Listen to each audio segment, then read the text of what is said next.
আজ একটা সুন্দর রেসিপি আপনাদের সাথে শেয়ার করব, স্টিম চিকেন চিলি। প্রথমে পেঁয়াজ আর চিকেনটাকে পেস্ট করে নেব। সাথে অ্যাড করব পরিমাণ মতো লবণ, লেবুর রস, আদা রসুন বাটা আর গোলমরিচ।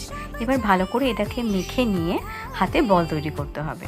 এরপরে ময়দাতে ভালো করে কোট করে জলে একবার ধুয়ে নিয়ে আবার ময়দায় কোটিং করে রেখে দিতে হবে। এরপর কড়াইতে জল গরম করে বলসগুলো দিয়ে দেবো। বলসগুলো যখন ভেসে উঠবে বুঝবো হয়ে গেছে। এরপর কিছু সবজি নিয়ে নিলাম, ক্যাপসিকাম, পেঁয়াজ, টমেটো, লঙ্কা আর 3 রকমের sauce, soya sauce, chilli sauce আর টমেটো সস। প্রথমে কড়াইতে রিফাইন তেল দিয়ে আদা রসুনের কুচিগুলোকে ফ্রাই করে একে একে সবজিগুলোকে দিয়ে দিলাম।